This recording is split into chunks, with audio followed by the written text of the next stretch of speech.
pouquinho mais juntos, né? Porque nós aprendemos juntos aqui, né? Nós trocamos as experiências, cada um fala um pouco, sempre à luz da palavra de Deus. Na terça-feira passada, nós fizemos uma troca com o pastor, eu fiz uma troca com o pastor Afonso. Ele falou então sobre a mordomia da família. E hoje nós vamos falar da mordomia da alma, tá bom? Então o que está escrito aí 6/9 no nosso cronograma, foi dito da mordomia da família. E hoje nós vamos falar da mordomia da alma, da mente e do espírito, tá bom? Eu peço que vocês abram a Bíblia no livro de 1 Tessalonicenses, capítulo 5 e o versículo 23. 1 Tessalonicenses, capítulo 5 e o versículo 23. Essa mordomia que nós vamos falar hoje, né, nós já falamos sobre o conceito de mordomia, sabemos o que é, já falamos sobre a mordomia do corpo, a mordomia da família, e hoje nós vamos falar da mente. Eu diria que é uma das mais difíceis que nós temos para cuidar. É uma das mordomias mais difíceis que nós temos como missão de administrar como mordomo fiel do Senhor. 1 Tessalonicenses capítulo 5, versículo 23 diz assim: quem achou, diga amém? Amém. E o mesmo Deus de paz vos santifique em tudo, e todo o vosso espírito e alma e corpo sejam plenamente conservados, irrepreensíveis para a vinda de nosso Senhor Jesus Cristo. Vamos orar? Pai querido, Pai misericordioso, muito obrigada por essa oportunidade de estarmos aqui mais uma vez em contato com a sua palavra. Peço a Ti, Senhor, que não seja, meu Deus, ministrado por mim, mas que seja pelo Teu Espírito Santo. Ilumina os nossos olhos, ilumina a nossa mente, tira toda neblina, toda distração, todo impedimento de nós entendermos o Seu Espírito Santo. Nós queremos, a nossa alma precisa. Senhor, abra a nossa mente, Espírito Santo. Vem, Senhor, com a espada, meu Deus, para fazer divisão entre alma, espírito e mente. Em nome de Jesus, corpo, em nome de Jesus, nos dê entendimento para que o Teu nome seja glorificado e nós sejamos nutridos, em nome de Jesus Cristo. Amém. Essa carta que nós acabamos, um trechinho que nós acabamos de ler, que o apóstolo Paulo ele escreveu, ele fala, dá uma ideia aqui, o mesmo Deus de paz vos santifique em tudo. Então aqui Paulo está falando, todo o vosso espírito, em algumas bíblias vai chamar de mente, intelecto, conhecimento, a sua alma e seu corpo, aí ele usa a palavra aqui, sejam plenamente conservados, irrepreensíveis para a vinda de nosso Senhor Jesus Cristo. O que isso quer dizer? Ele está falando que não é parcialmente santificado, não é uma parte só, não é só o corpo, não é só a alma, não é só o espírito. Ele está falando corpo, alma e espírito plenamente santificados e irrepreensíveis, ou seja, sem repreensão, sem mancha, até a vinda do nosso Senhor Jesus Cristo. Então não tem uma forma de nós santificarmos só uma coisa. Para Deus é pleno, é íntegro, é tudo ou nada, sabe? É plenitude que o Senhor está nos trazendo nessa noite. E se nós pararmos para pensar um pouquinho, quando a gente fala de mente, a nossa mente, o nosso intelecto, a gente pensa no cérebro, né? Todos aqui já viram o formato do cérebro, o desenho de um cérebro, né? Quem não viu, é muito fácil, hoje está acessível para todos. E o cérebro ele pesa em média 1 quilo, o nosso cérebro. E nós temos mais ou menos 100 bilhões de neurônios. Nós temos 10.000 pensamentos por dia, mais ou menos. Se nós formos ansiosos, talvez isso aí fique muito mais, né? Mas em média 10 mil pensamentos por dia. Talvez as mulheres ganhem nisso, elas pensem muito mais, né? O nosso coração, ele coordena 103 mil batimentos cardíacos por dia. É muita coisa. 23 mil inspirações por dia. Então, é o cérebro que coordena. Vou respirar de novo. É o cérebro que coordena. E isso muitas vezes ao dia. E aí, nós nos deparamos com essa parte física, e aí nós pensamos, como então nós conseguimos controlar aquele que controla todo o corpo? Como então nós vamos controlar esse que antes mesmo de eu fazer assim com a mão, ele já mandou a mensagem para os meus músculos, dizendo que vai movimentar por dia 600 músculos do meu corpo? Como que eu vou controlar ele? Como que eu vou cuidar dele? E é isso que nós vamos aprender nessa noite. É fácil? Já vou dizendo para você que não, né? Não é. Se nós chegarmos aos 90, aos 100, nós ainda vamos ter essa batalha. Sempre essa batalha. Porém, é uma batalha com responsabilidade. Nós não podemos olhar para a batalha e dizer assim: é difícil controlar o cérebro mesmo, deixa o pensamento fluir. Não, o Senhor está dizendo: nós somos mordomos do cérebro, mordomos da mente. Nós temos que cuidar da mente.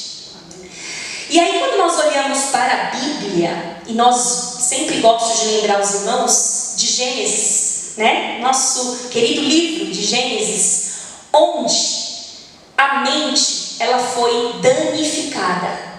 O primeiro dano aconteceu ali em Gênesis capítulo 2. Nós não vamos ler, mas nós vamos lembrar como foi. Satanás, ele lutou com a mente de Eva. E Eva, simplesmente ali, a partir do momento que ela cedeu, ela começou a pensar na ideia de poder, pensar na ideia de que Satanás poderia estar certo e que Deus poderia estar errado, ou que aquele fruto, talvez não que ele estivesse errado, mas o fruto era demasiadamente lindo e de repente poderia ser experimentado. A partir desse momento, tudo o que Deus tinha feito de bom ficou ruim. A mente, na verdade, foi danificada no momento do pecado, da entrada do pecado. Até então, quando Deus falou: criei o homem à minha imagem e à minha semelhança, é o que nos difere dos animais. Porque nós temos o raciocínio, nós temos o pensamento, nós temos a nossa mente.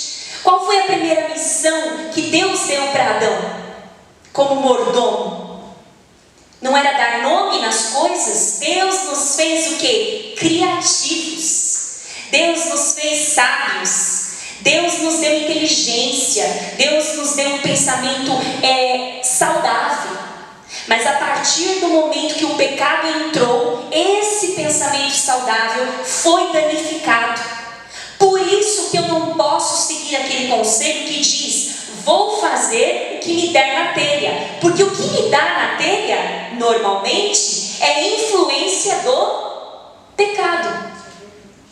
Então eu não posso mais agir dessa forma, uma vez que a minha mente ela foi corrompida pelo pecado.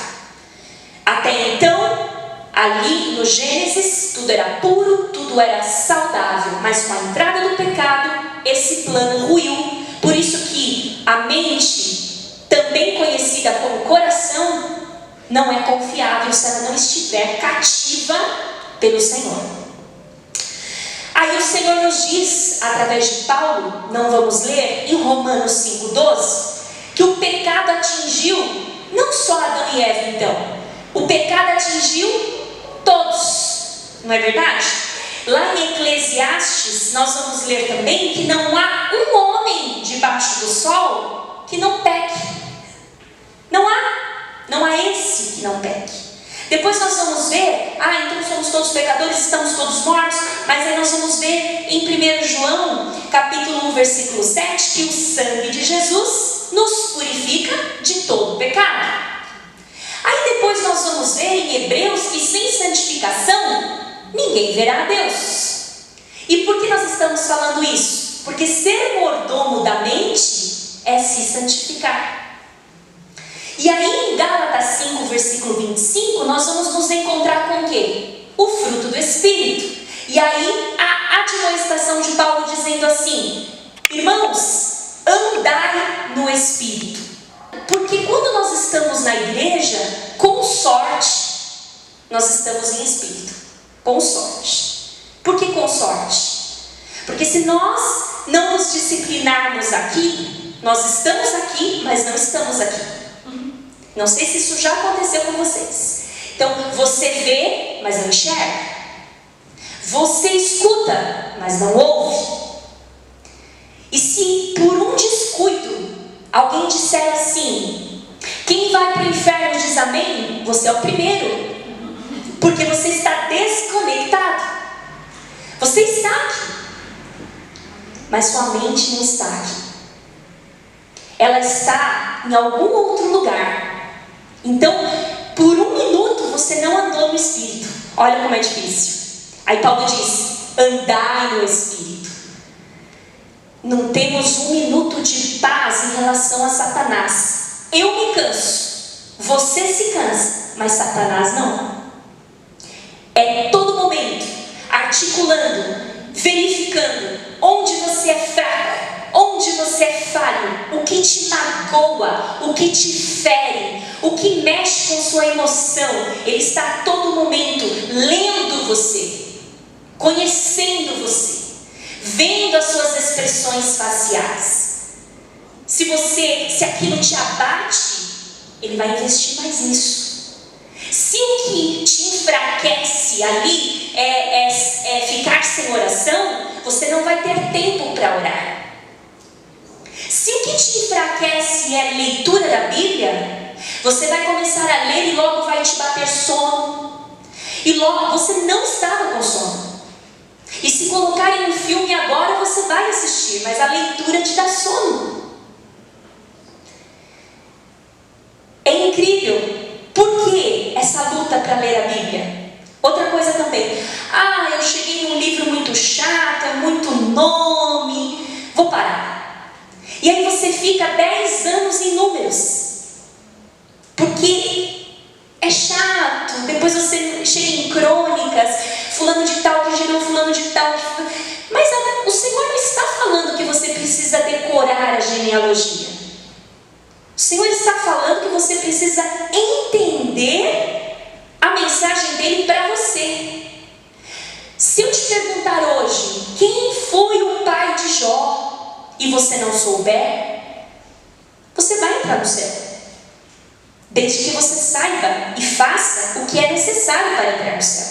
Deus não vai fazer uma chamada oral para você lá na porta do céu, falando: cita para mim crônicas, eu quero ouvir. Fulano que gerou Ciclana, você não vai conseguir. Mas se você chegar lá e falar: Senhor, eu me esforcei, porque sem santificação ninguém veria o Senhor. Foi isso que eu entendi na minha simplicidade. Tentei andar em Espírito, tentei frutificar. Está aqui, ó, o Senhor me deu 5, te devolvo 10, 20, 30, 40, 50. Então, o Senhor se preocupa em nos ensinar a respeito da mente. Aí nós olhamos para uma sociedade muito preocupada com o corpo, né? E aí nós olhamos o Senhor falando: sim, o corpo é importante, mas assim como se a gente não movimentar o corpo e ele fica enrijecido, o que o médico fala, né? Que você precisa fazer pequenas caminhadas, você precisa movimentar o corpo para os seus músculos, porque na verdade nós somos uma máquina, que toda máquina precisa sim de manutenção, toda máquina precisa de estar sempre em funcionamento, né? E o cérebro não é diferente. Se você não exercita o seu cérebro, ele também tende a ficar envelhecido, ele também tende a ficar preguiçoso, ele também tende a ficar sem vontade até mesmo de lutar contra coisas que você antes defendia que eram erradas. Porque ele entra num estado de letargia, sabe, um estado de torpor. Nós vamos entrar nisso para a gente entender. E aí nós vemos lá, e esse eu quero ler com vocês, Filipenses, vamos lá. Um conselho de Paulo que a gente já leu, alguns já decoraram, mas o que nós aprendemos? Paulo disse assim: eu cito essas coisas repetidas vezes para a vossa segurança. Por quê? O que foi pregado aqui domingo passado? Qual palavra foi pregada aqui domingo passado? A gente lembra?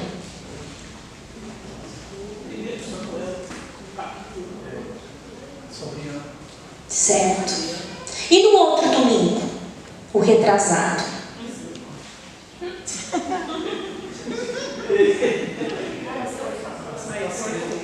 Santa Ceia. E no sábado? Mateus 24, sobre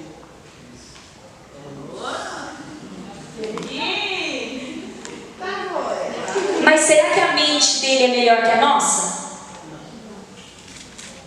Sim ou não? Será que ele está tomando mais ômega 3? Sim ou não? Deus nos fez com a mesma capacidade. O que muda é o nosso interesse. Não gosto muito do pregador. Aí eu estou aqui e não estou aqui. Certo? Eu não vejo a hora da pregação passar. Meu olho fica ali naquele relógio. O sermão fica longo, chato. E aí você olha, parece que não passa a hora. Aí você pensa nas coisas que você tem que fazer. Aí você pensa na segunda-feira, nas suas responsabilidades, as pessoas chatas que você precisa encontrar no serviço. E assim vai. Aí deu amém no culto. E aí você sai tão vazio quanto você entrou. E assim nós fazemos, como se fôssemos robôs automáticos. 6 horas, hora do banho, 6:30 sai de casa, chega na igreja, assiste o culto, 9 horas vai para casa, toma um leitinho, dorme, levanta, vai orar ou não ora, já sai correndo pelo trabalho, sem escovar o dente e vai. E assim a semana inteira. A semana inteira. A semana inteira.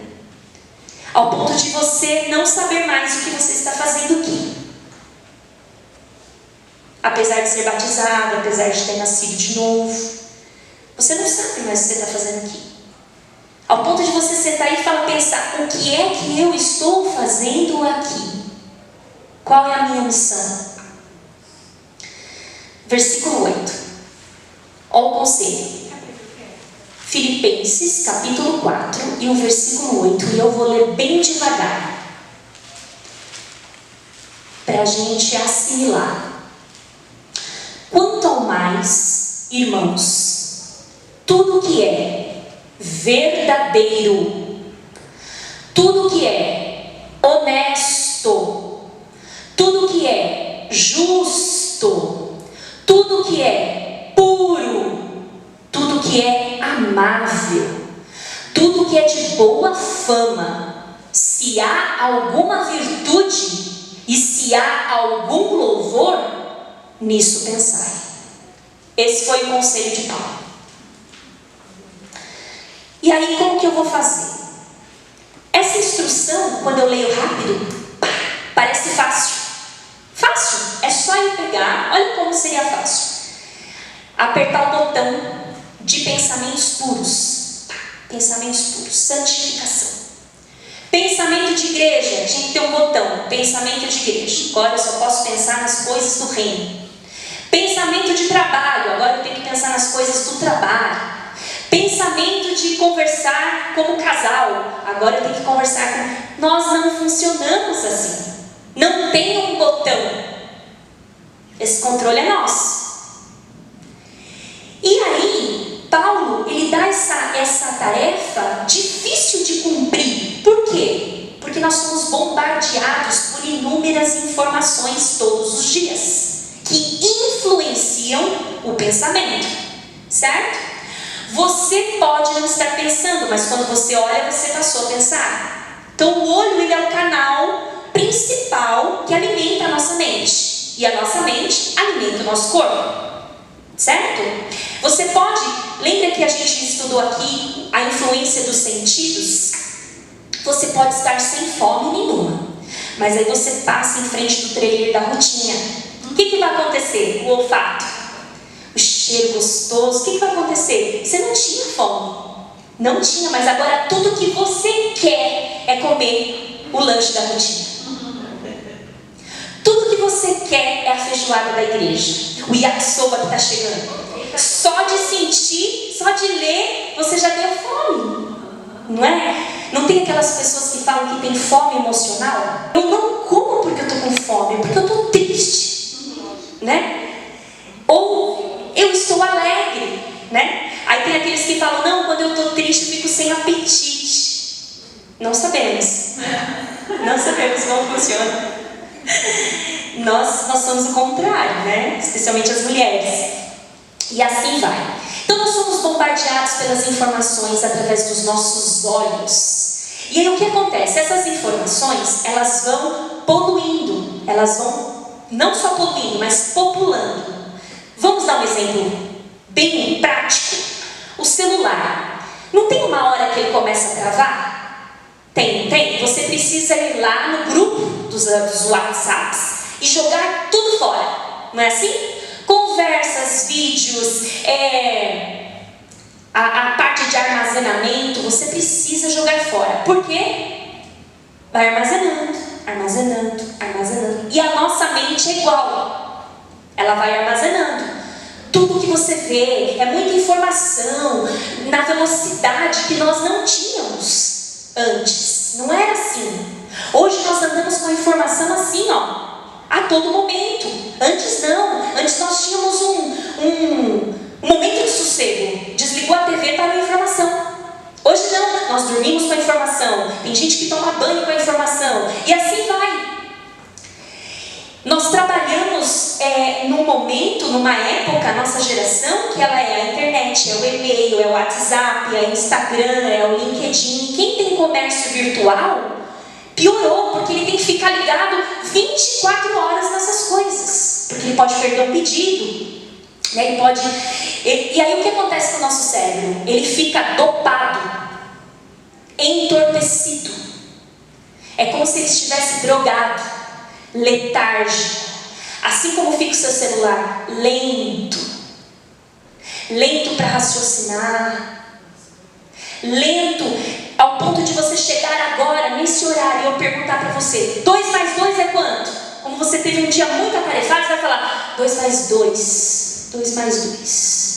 Se eu perguntar qual que é o seu nome e dia que você nasceu, peraí, eu acho que eu nasci, foi nessa época mesmo que eu nasci. Sim, porque você é a prova viva que você está no seu limite. É a prova viva. Quantos filhos você tem? Perguntas básicas, peraí. Não, que isso? Tenho, né? E assim vai. Então não se admire se eu perguntar qual foi a palavra do domingo passado e você não lembrar. Seu cérebro está muito cansado. É muita coisa. É muita informação. Você está passando ali e você largou o celular. Está passeando. Vou passear, vou olhar a paisagem. Só que o que acontece?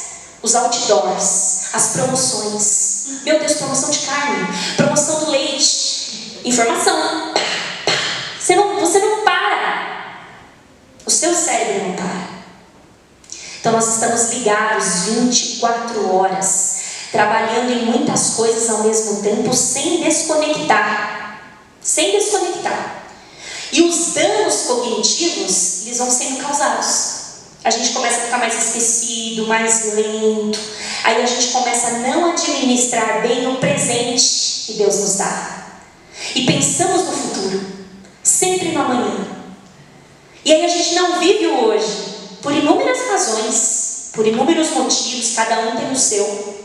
E a gente esquece que Deus nos deu a mente dele. A mente, porque nós fomos feitos à imagem e semelhança dele. E ele quer que cuidemos da nossa forma apropriada. Eu e você, nós não estamos agindo como mordomos fiéis quando nós não cuidamos da nossa mente. Olha como isso é sério. E é fácil, diante de tudo isso que eu falei para vocês, corrupção, televisão, internet, é fácil pensar no verdadeiro? Quando tudo que eu olho é falso? É fácil eu pensar no respeitável, no honroso, no honesto, quando eu olho para a política? Quando eu olho para amigos que falam palavras de baixo calão? É fácil? É fácil eu pensar em coisa justa quando eu estou rodeada de coisas injustas? Eis aí a sua batalha. Eis aí a minha batalha. Por isso que eu falei para vocês que não era fácil, mas é necessário. Por isso que a nossa batalha é a batalha maior. É a batalha da mente. Porque é um campo invisível, é uma coisa que eu não posso chegar e falar assim: pastor, eu estou com uma batalha mental, o senhor tem um comprimido? É só eu tomar e a batalha vai cessar. Eu estou com uma luta mental. Será que eu posso ir ao médico, explicar para ele, ele vai me aplicar uma injeção, uma Novalgina, uma Bezetacil, e aí esse pensamento vai embora? E a resposta é: não. E aí o Senhor está aqui para nos capacitar. Nos capacitar. Porque nós estamos reconhecendo que a gente precisa. Quando nós lemos que na Escritura que o pecado acabou com tudo, uma prova viva disso são as crianças. Você explica uma coisa boa.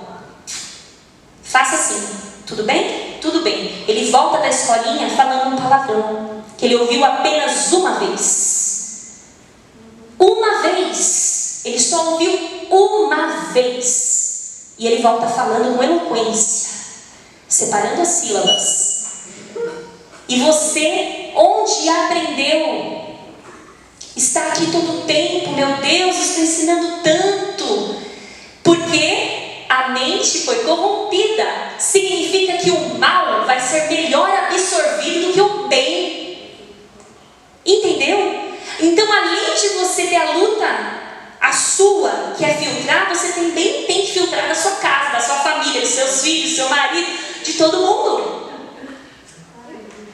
Certo? A criança, por exemplo, ela vai no seu estado de vingança, por exemplo, de raiva, ela é a primeira.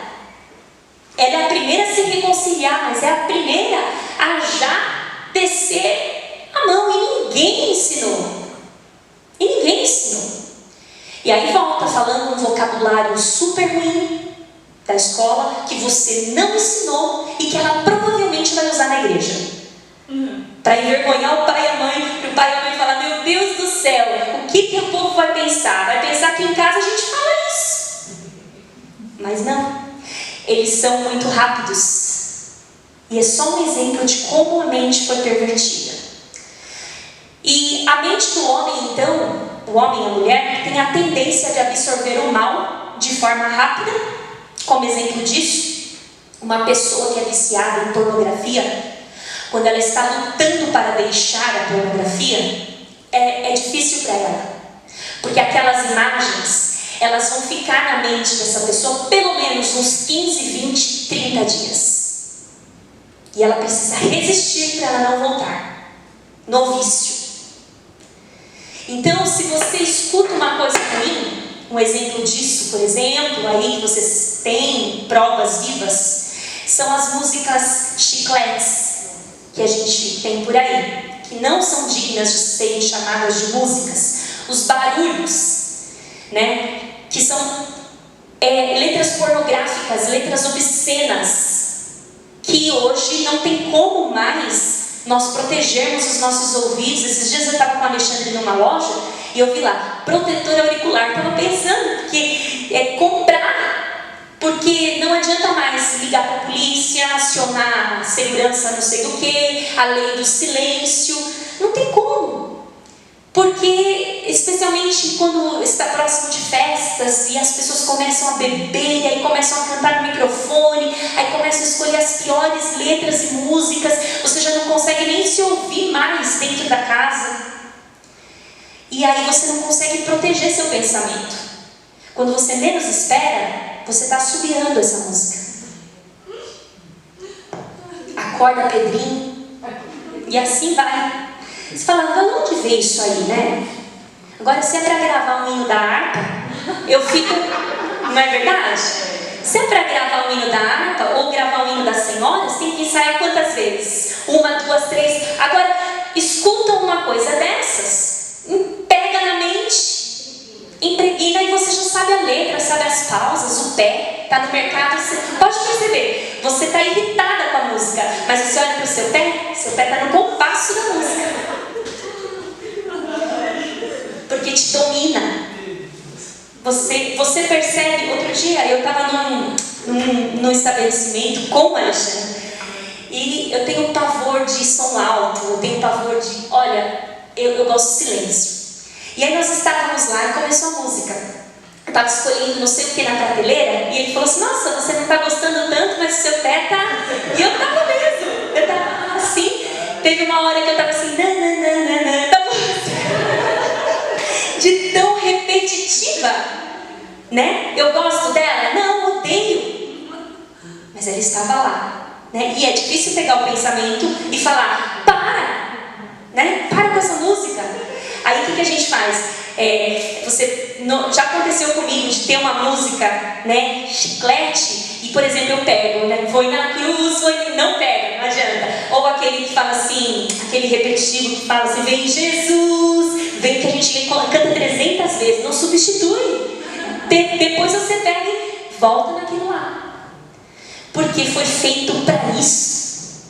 Foi feito para isso, para viciar, para deixar o cérebro entorpecido, drogado, sabe? Não sabendo direito o que está reproduzindo. Foi feito para isso. E um pensamento que se prende no que é falso, você sempre está ali naquele pensamento falso, você nunca vai viver então o que é verdadeiro. Você sempre vai estar ali naquele pensamento falso. E aí, nós lemos, quando a gente chega lá em Coríntios, capítulo 2, 2 Coríntios capítulo 5, versículo 17, Paulo vai falar assim, se alguém está em Cristo, nova criatura é. As coisas velhas já passaram, eis que tudo se fez novo. Significa então que, a partir do momento que nós somos novas criaturas, nós nascemos da água e do Espírito, nós recebemos de Deus não a solução, mas a capacidade de controlar, primeiro, de perceber o pensamento, controlar esse pensamento e cuidar da mente. Nós percebemos. Por que a gente percebe? Porque o Espírito Santo habita em nós. Só que vai, por exemplo, uma pessoa leva 20 anos para atingir 100 quilos, uma irmã. Atingiu 100 quilos. Hoje ela acorda e fala assim, eu quero emagrecer. E ela quer um peso que ela adquiriu em 20 anos. Ela quer perder em uma semana. Uma semana. O que eu quero dizer com isso? A herança do mal vai ficar na sua mente. Você não vai... Caiu na água, levantou, botão do pensamento bom, botão de nova criatura, é só apertar e vamos nessa. Não. Você vai subir da água, um novo homem, uma nova mulher, com uma capacidade de lutar contra o velho homem, que ainda vai estar ali, doido para sair, para florescer. Lembra dessa música? Lembra dessa situação? Lembra. E o que vai acontecer com o seu cérebro? Cheiros te trarão lembrança. Palavras te trarão lembrança. Música te trarão lembrança. E o que você vai ter que fazer? Como nova criatura, matar, mortificar. Por isso que vai ser uma luta até a vinda de Jesus. E aí, o Senhor nos promete que nós seremos, quando nós levantamos das águas batismais, nós levantamos então redimidos, lavados, purificados. E realmente nós temos que dizer que as coisas velhas ficaram para trás. Nós temos que pôr uma pedra nesse passado e nunca mais lembrar. A partir do momento que isso acontece, a nossa mente, ela estará completamente ligada com Deus. Completamente ligada. Nós passaremos a amar. Não é à toa que o Senhor falou: me ame de todo o vosso entendimento. Ou seja, eu quero que você esteja lá no culto, mas eu quero que você saiba por que você está lá no culto. Eu quero que você participe e não perca nenhuma Santa Ceia, as 12 Santas Ceias, mas eu quero que você saiba o significado da Santa Ceia. Me ame de todo o entendimento. É isso que ele pede. Ou seja, me ame com toda a sua mente. Eu quero que você saiba quem eu sou, para que eu vim e por que você está aqui. E isso ele falou lá já para o povo de Israel. E é isso que o Senhor espera. A mente, então, ela receberá renovo, ela receberá entendimento, força, né? As emoções, elas serão purificadas. Então, aquilo que me emocionava como velho homem, o Senhor vai purificar, não vai me emocionar mais, não vai mexer mais comigo. Se eu era fraca para um determinado pecado, o Senhor vai purificar meu sentimento. Eu posso sim ser tentada naquele mesmo pecado, mas o Senhor vai me dar força, estratégia, como a Jane falou aqui, estratégia para lutar contra o sentimento, contra o pensamento, contra a emoção, tudo que era fácil para mim. Por quê? Porque nós vamos amadurecer na fé. Pensa bem, você nasceu da água do Espírito, você é um bebezinho.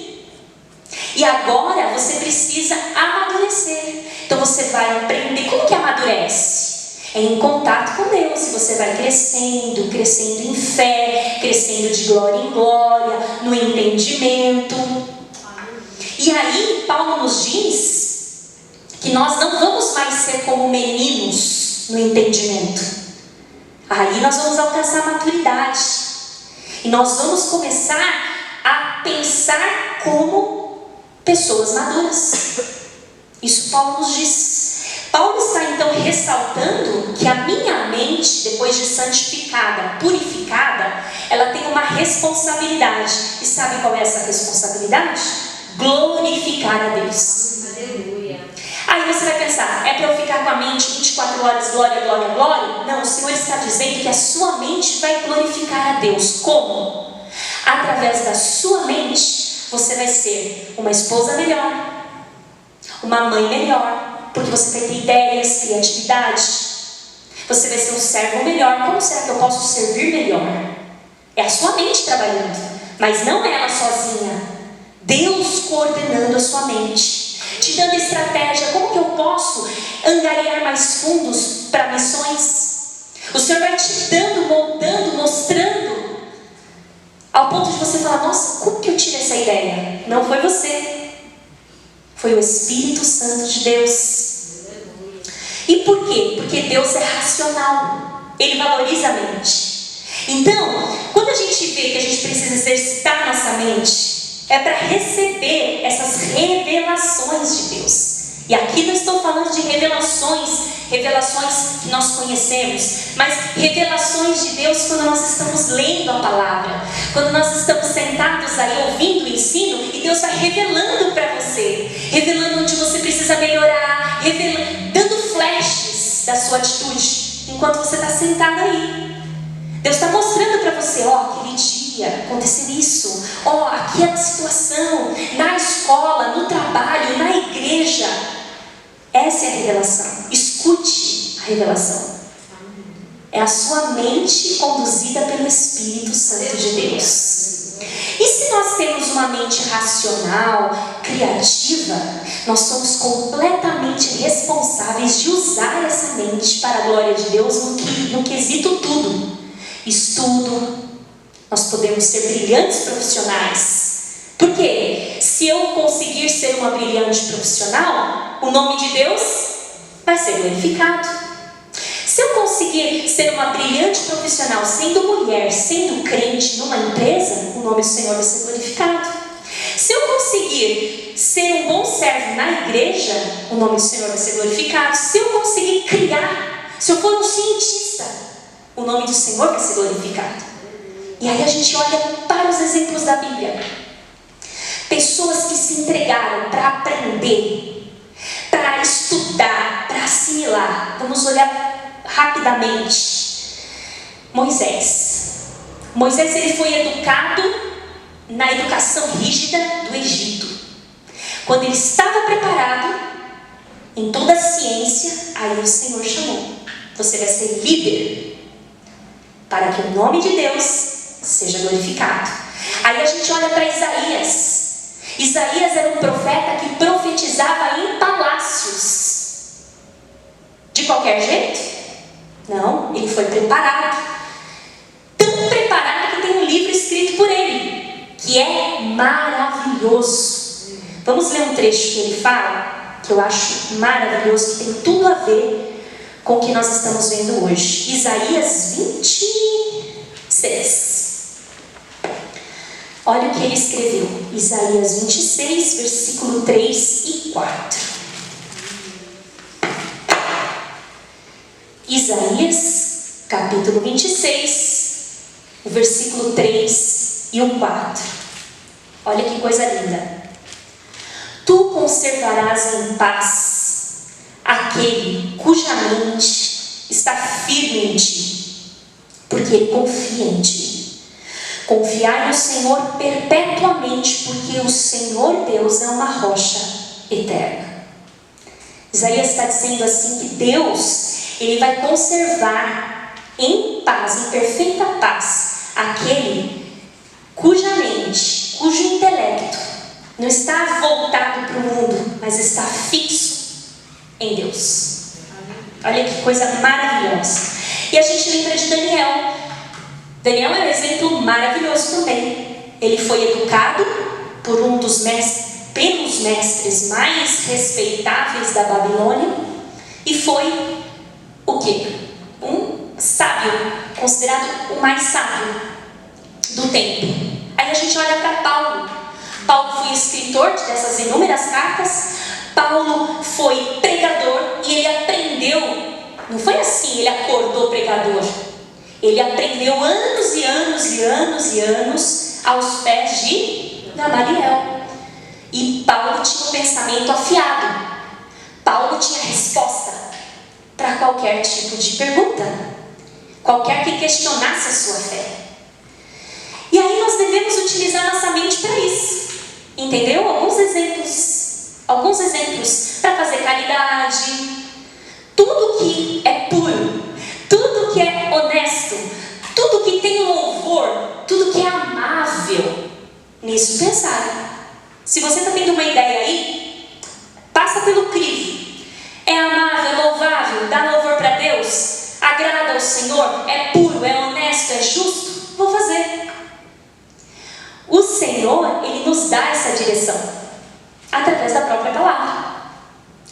Agora, se não é honesto, já foi reprovado em um, mas é amável, pode fazer? Não é honesto. Mas é honesto, é justo, mas não é amável. E nem traz louvor para Deus. Também não. Os inimigos da nossa mente.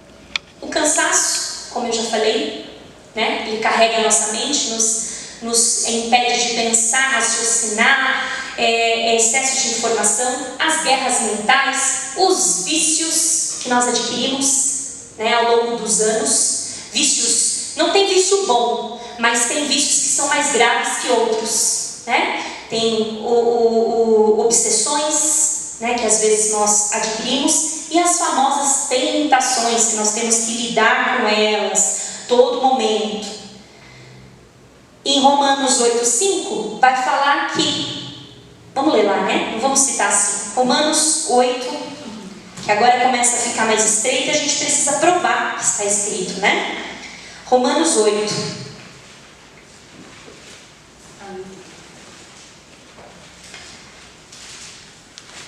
Romanos 8, versículo 5.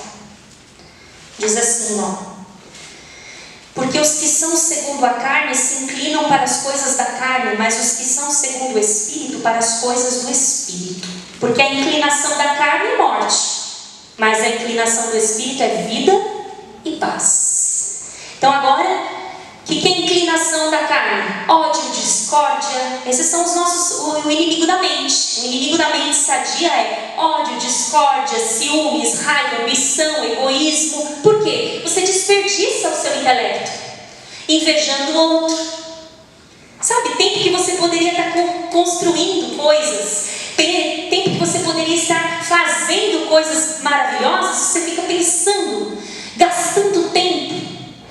Onde será que ela comprou tal coisa? Como será que ela conseguiu?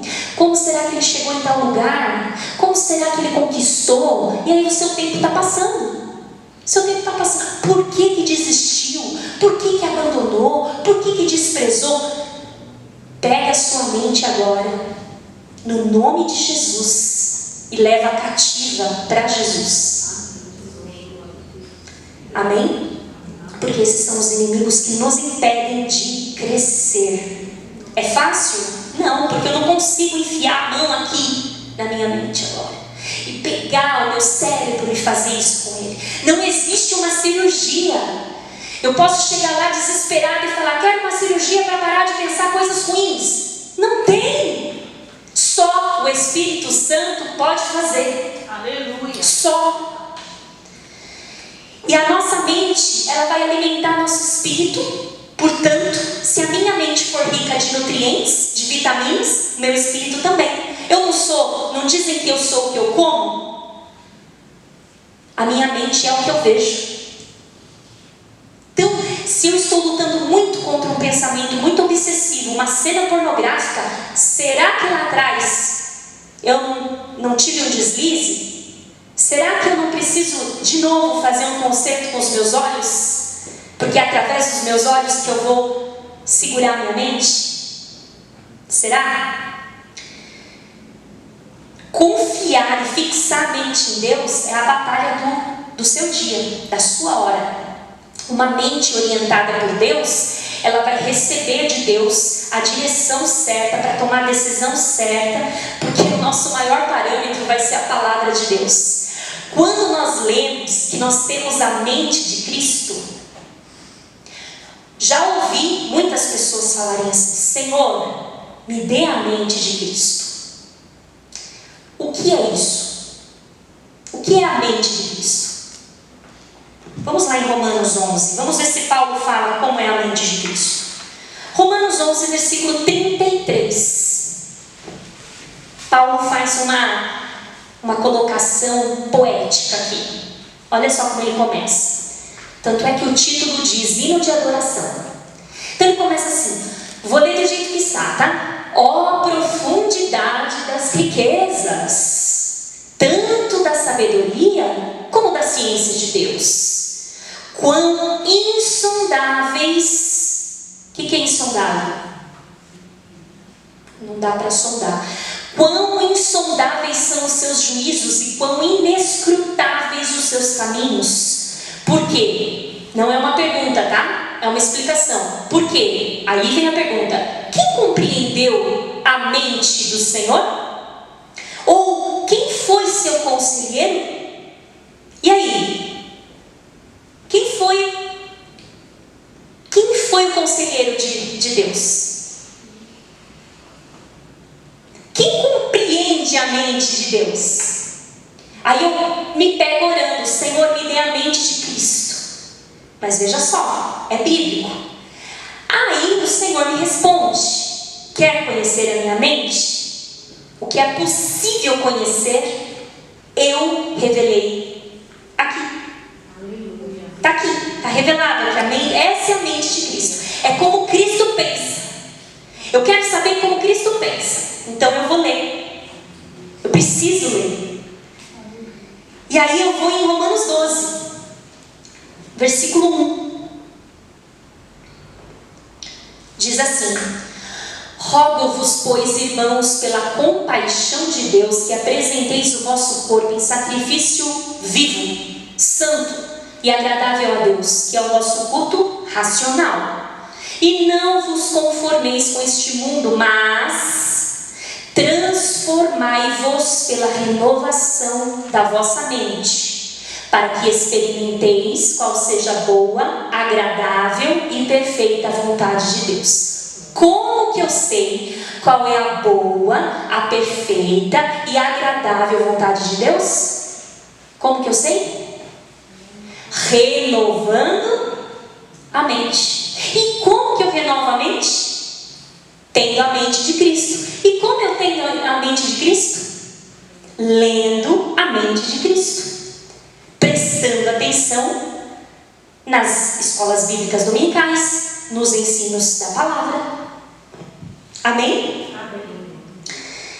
E aí eu vou entender a boa, perfeita vontade de Deus. Então, eu não vou passar mais, quando eu conheço a mente de Cristo, eu não vou mais fazer perguntas tolas para Deus, quando eu tenho a resposta dessas perguntas já. Não que um anjo não possa me aparecer e me mostrar a direção.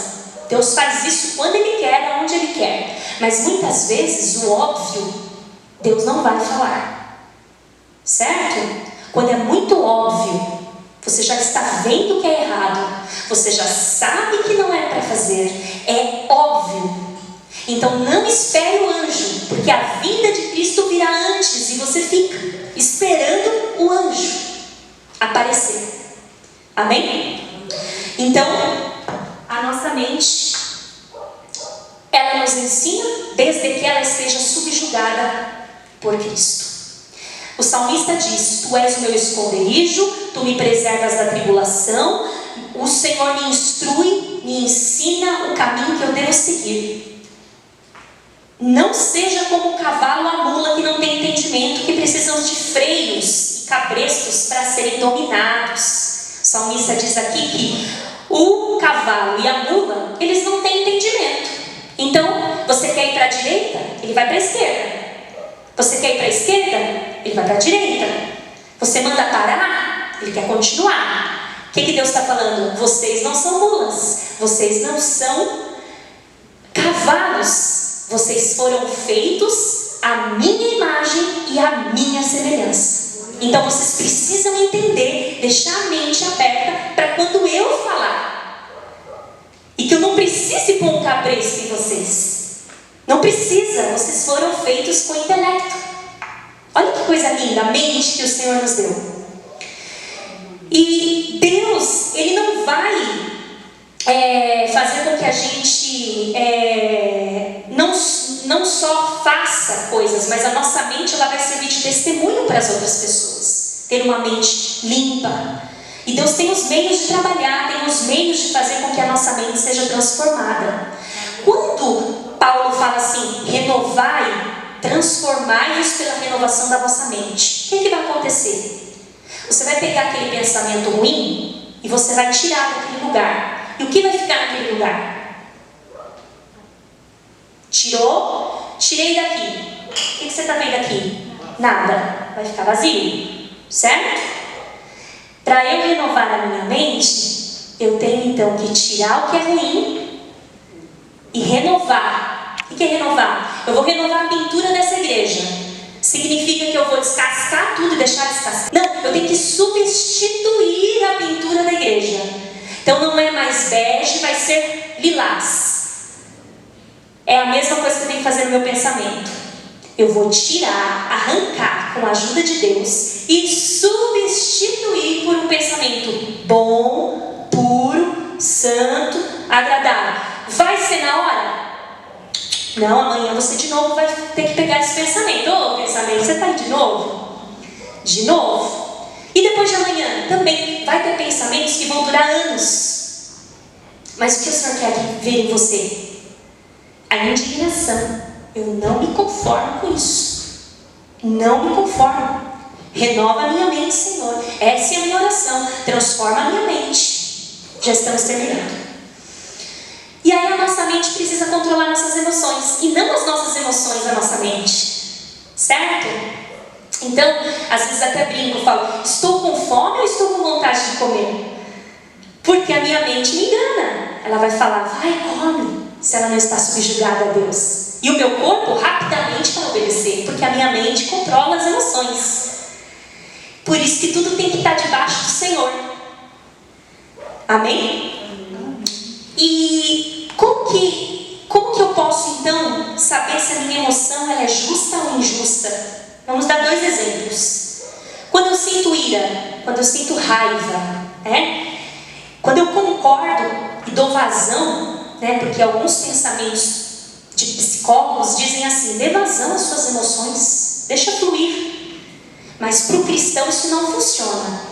As nossas emoções são pecaminosas. Então a minha emoção, quando eu estou com raiva, com ira, é falar o que me vem à mente, é ofender e depois me arrepender.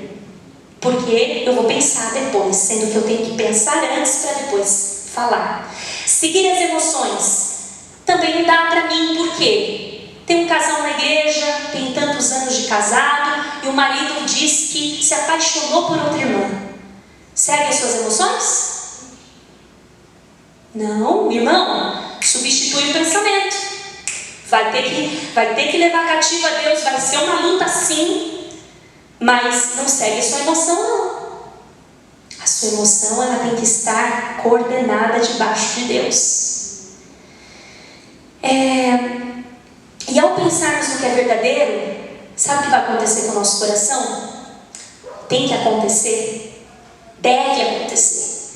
Quando a palavra de Deus é pregada aqui, e a minha mente está conectada, meu coração está conectado, a palavra vem de Deus, o meu coração ele precisa arder, queimar, com vontade de terminar logo o culto para praticar o que eu aprendi.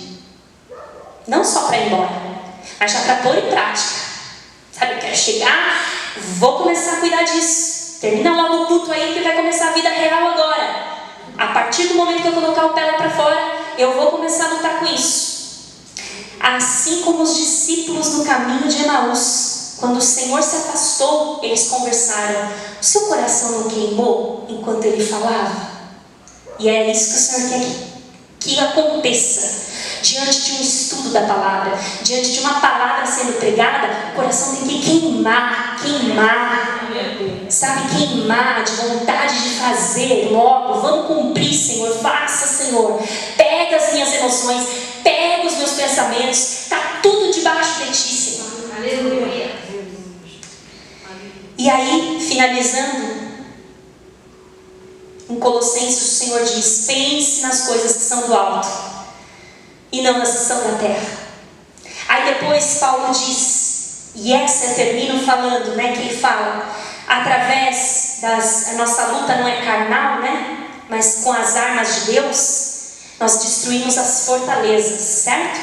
E ele fala, destruímos os raciocínios falaciosos, ou seja, as mentiras, toda a arrogância que se levanta contra o conhecimento de Deus, e levamos cativo todo o pensamento à obediência a Cristo. O que quer dizer isso? Podemos aplicar sim na nossa vida, mas Paulo está dizendo, diante de uma guerra de palavras, que ele estava sendo perseguido, você tem que estar munido para quebrar as fortalezas desse argumento, destruir essa fortaleza, pegar esse pensamento falacioso, mentiroso, levar cativo, preso, até Cristo. E como que eu faço isso para mim? Eu posso fazer isso para mim. Vejo que tem uma guerra aqui. Eu tenho que estar, sim, com capacete. Lembra das armas? Eu preciso. Aí com ele eu vou identificar qual é o pensamento ruim. Pego ele, destruo as fortalezas e trago cativo a Deus. Senhor, eu não consigo administrar esse pensamento. Está na tua mão, está preso contigo. É isso. que é batalha. E a alma e o espírito, aonde se encontram aí? A alma e o espírito na Bíblia é tratada praticamente como uma unidade, uma coisa só. Então, ela vai ser conservada, como nós lemos lá em Tessalonicenses, alma, corpo e espírito conservados irrepreensíveis até a vinda do Senhor. E como eu faço isso? Buscando refrigério na palavra do Senhor, como foi lido aqui no Salmo 23. Tendo sede de Deus, como diz no Salmo 42. Dando fruto do Espírito, preenchendo a alma, vivendo em santidade, arrependendo. Sabe, arrependimento? Senhor, eu me arrependo. Reconhecer, chamar o seu pecado de pecado mesmo. Porque às vezes nós acariciamos alguns pecados, porque nós não ouvimos pregar sobre esses pecados. Então a gente continua fofocando e a gente não confessa a Deus que era um pecado. Então a gente tem que chegar, fofocou hoje, não tem problema. Senhor, me perdoa pela fofoca. Mas fala para Deus, fofoca. Sim, Senhor, eu invejei. Hoje eu invejei, eu tive inveja nessa situação. Foi pecado. Senhor, me perdoa porque eu não criei. Eu sou incrédula nesse assunto. Me perdoa, eu confesso. Chamar o pecado de pecado. E o Espírito? O Espírito, ele vai estar 24 horas em submissão, andando com Deus, purificando. Então, a conclusão desse estudo é: para dominar corpo, alma e espírito, somente renovando a mente. E para renovar a mente, tendo a mente de Cristo, só se alimentando da palavra de Deus. Vai crescer aquilo que alimentarmos mais. Que Deus nos ajude. Que Deus nos ajude. Porque é uma batalha até a vinda de Jesus. Amém? E não há remédio material para isso. É só aos pés da cruz. Amém? Deus abençoe os irmãos. Desculpe ter passado 6 minutinhos, mas eu não podia deixar de falar. Deus abençoe a todos. Palmas que exaltam Jesus.